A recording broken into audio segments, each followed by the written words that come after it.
Well, hello and welcome back. So, today we're going to be exploring the idea of givers versus takers. Now, givers are generally described as being empathetic, compassionate, nurturing, and kind.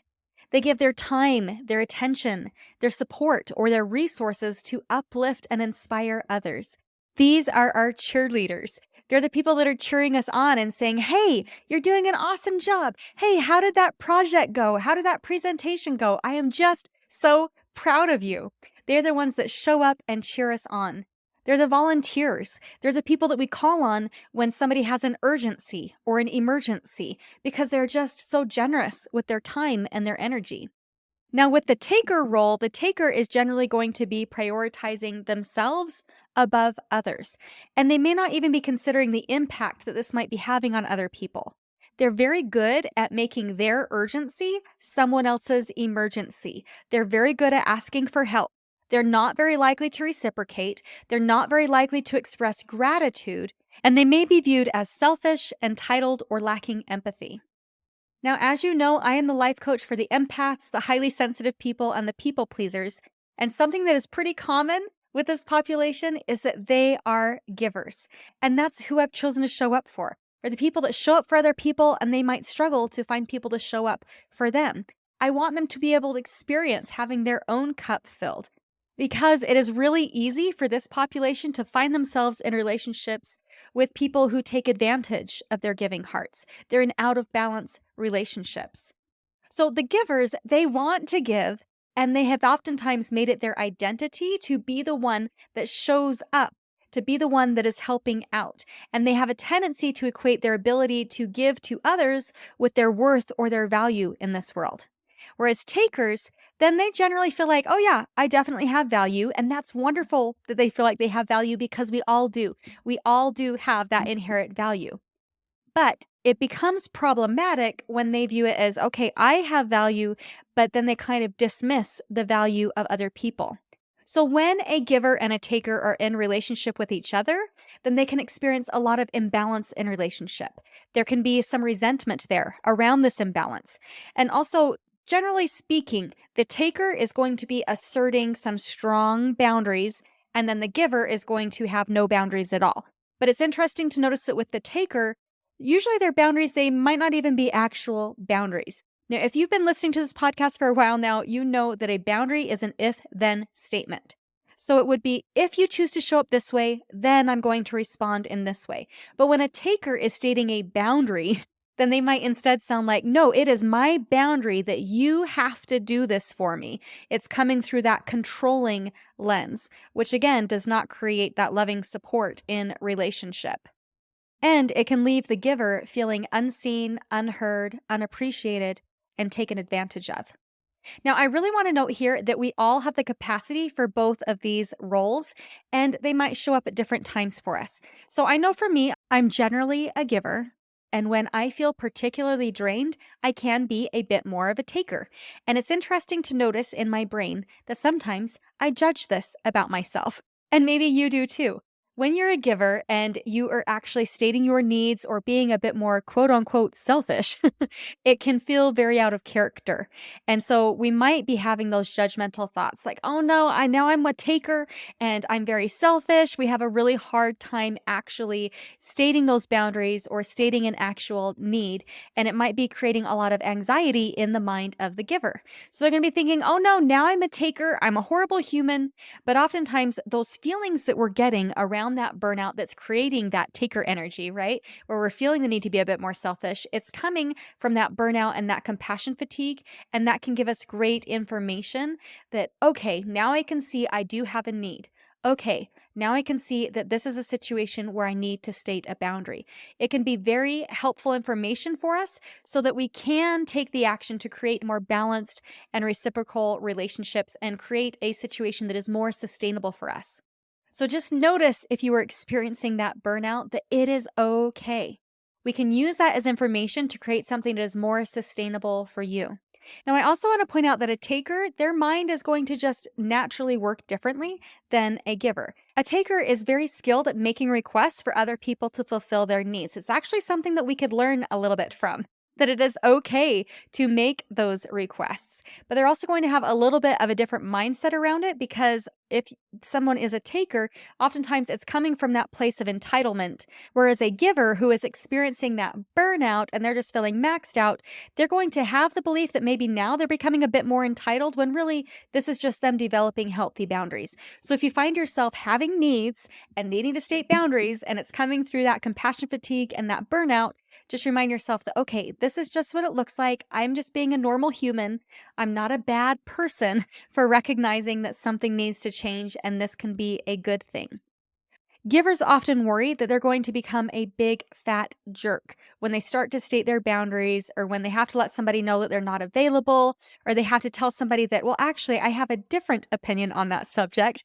They're going to internalize that as, oh no, now I'm going to be rejected because now I'm a big fat jerk for doing these things. And these are things that are not even cruel. They're just human. It's okay to have a difference of opinion. It's okay to be busy and to have to tell somebody no. But the givers often internalize that as, oh no, that's a really mean thing for me to do, just because it's not a part of their default settings. It's not how they generally engage with the world. So many of the people that I coach are givers who are in relationship with takers. And these takers, they might be a partner, it might be a friend or a coworker, or even a family member. And these takers, they tend to gravitate towards the givers because, come on, givers are awesome. They're very eager to help out. They love how it feels when they just see somebody smile. Oftentimes, that's its own reward. It just feels so good to love and to serve. And also, givers need relationships that fill their cup as well. It cannot go in just one direction. They cannot be in a relationship with only takers, with everything going out. It's just unsustainable. We cannot keep pouring from an empty cup. We need something to come back in. So here are a few tips if you find that you are a giver in relationship with a lot of takers. All right, number one, remember that your needs are at least as valid as the next person's. And it's okay to have needs.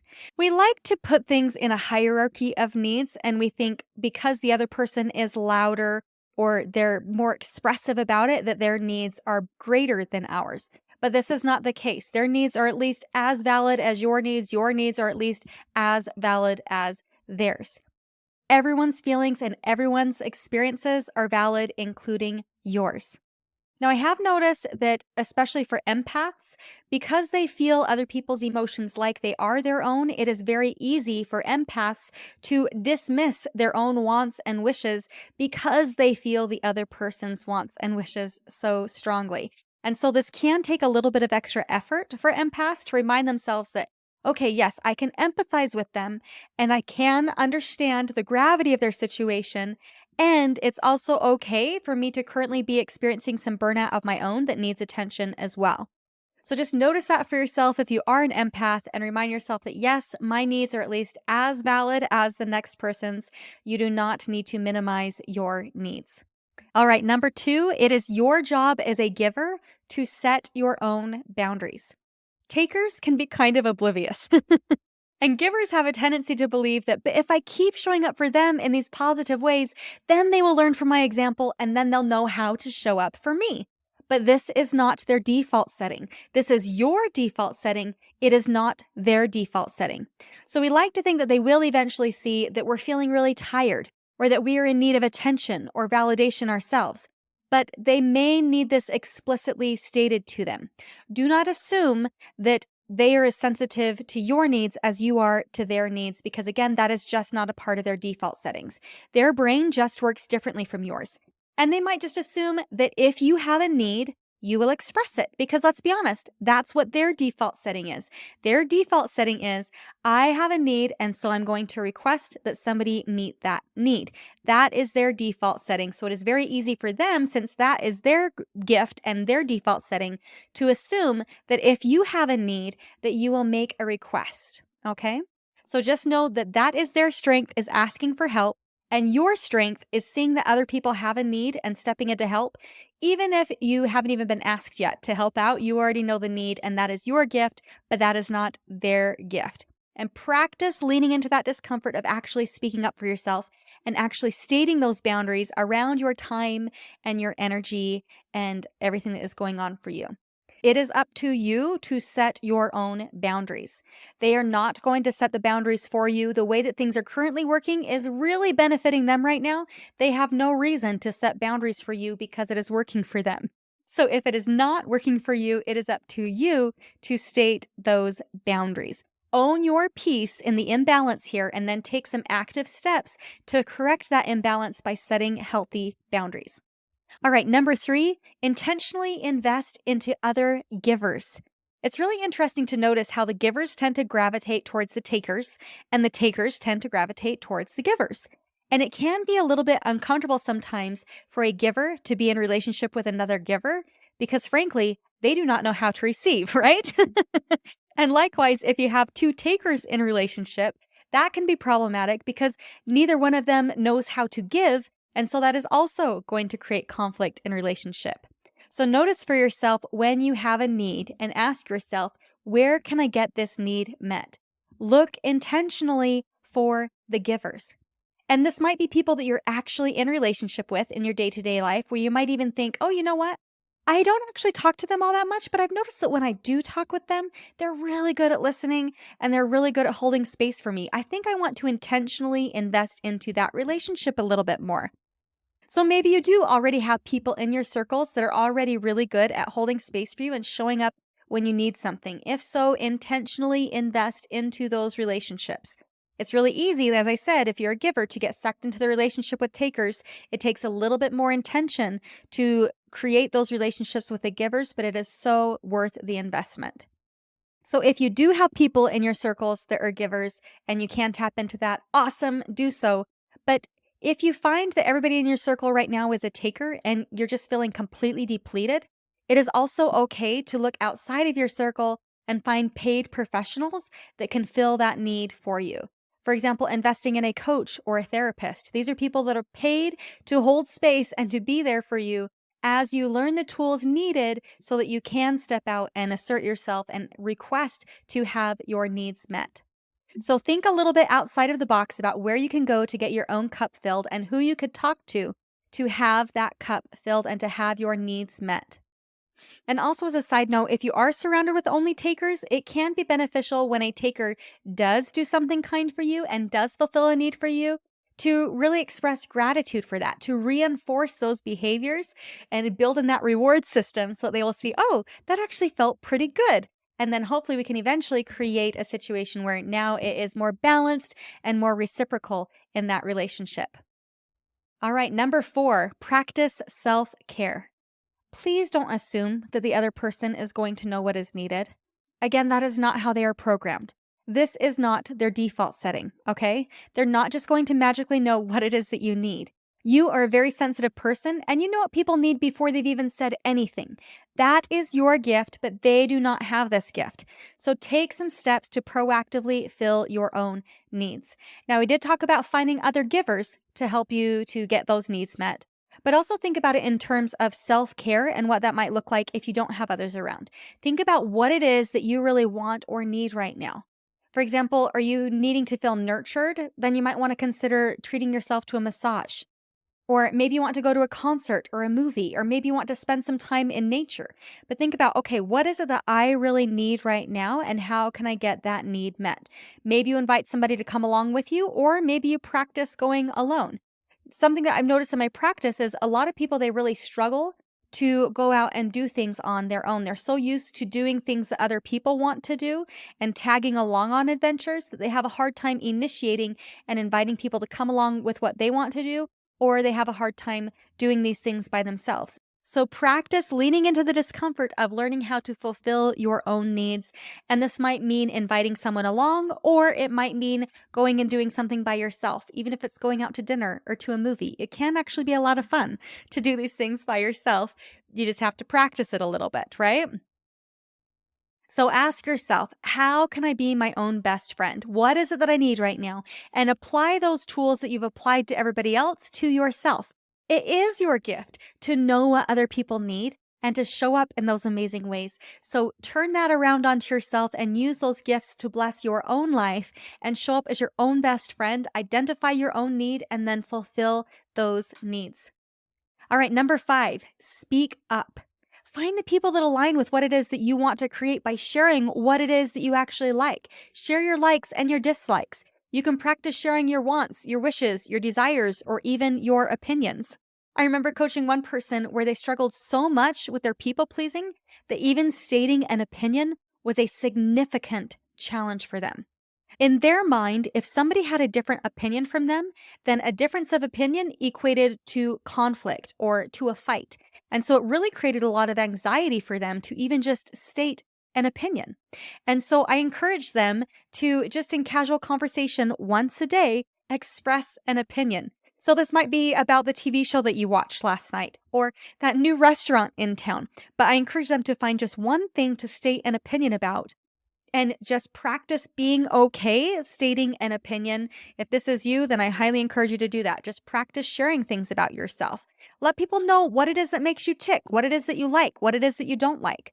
Oftentimes, givers, they really mute those parts of self because they're so consumed with what it is that other people like that they're less willing to share what it is that they actually like. But this makes it a lot harder for the givers to find those people that do genuinely resonate with them. So be brave. Practice stating your opinions, your wants, your desires.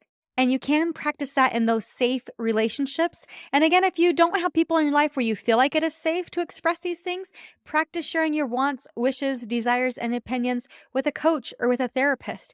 But find those people where you can practice that dialogue to help you to calm your nervous system and to feel a little bit more safe in actually expressing what it is that you want in life.